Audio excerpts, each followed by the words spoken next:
Today, as I sit and imagine Stephen's story, I suddenly feel like I'm walking inside his heart. It's not just a Bible story anymore. It feels real. It feels human.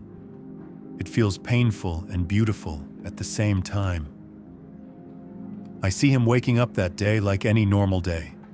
He's serving people, talking, helping, praying. He's not trying to be a hero. He's not trying to preach a big message.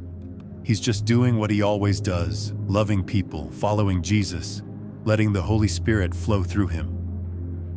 Then the debates start again.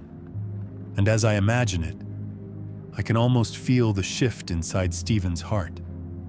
At first, he's calm, he's steady. He knows these people. They are his own people, his culture, his community, his family. He's not fighting them. He's trying to help them see.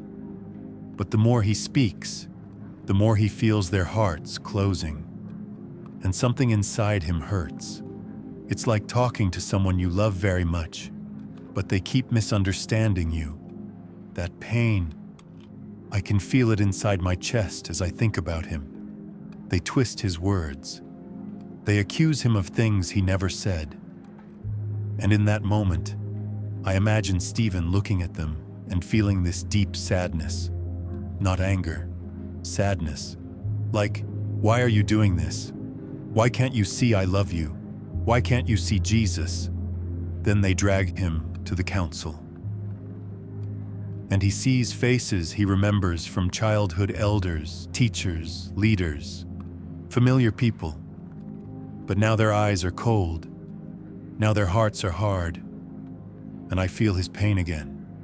Not the pain of fear, but the pain of watching people you love become blind. As he begins to speak, I sense something soft in him. He doesn't start shouting. He doesn't start defending himself. He goes back to their history, to their story, to Abraham, Joseph, Moses. It's like he's saying, please, look, see how God has always been reaching for us. Don't repeat the same mistakes. Don't push God away again. As I think about this, I feel my own eyes warming, because I can imagine Stephen's voice shaking a little. Not with anger, but with emotion. He's not trying to win the debate. He's trying to reach their hearts. And then the moment comes when he says, "You stiff-necked people." As I feel it now, I don't hear anger. I hear a breaking heart. A man who cannot hold in the truth anymore. A man who loves his people too much to stay quiet. A man who sees their blindness and feels the pain of God inside him. I imagine him saying those words with tears, his voice slightly trembling, because he knows they will misunderstand him. But he cannot lie to them. His eyes move from face to face. Faces he once respected. Faces he loved. Faces he hoped would see Jesus. But they don't. They get angry instead. They grind their teeth. They shut their hearts even tighter. And in that moment, when everything around him is exploding, he lifts his eyes, and he sees heaven open. This part makes me emotional every time I imagine it. Because after all the rejection, all the twisting of his words, all the hatred thrown at him, all the pain of being misunderstood, Jesus stands for him. Jesus doesn't sit. He stands, like welcoming him, like honoring him, like saying, "I see you, I'm with you, I know your heart." As I picture this, I can almost feel what Stephen felt, a sudden wave of peace, a sudden relief, a sudden sense of home. Everything that hurt him, everything that crushed him, everything that broke his heart, all of it disappears the moment he sees Jesus.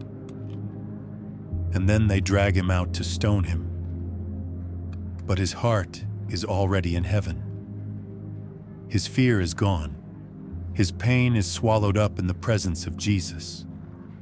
And the last thing he says, the last breath in his earthly body, is not revenge, not bitterness, not anger. It's forgiveness. Lord, do not hold this against them.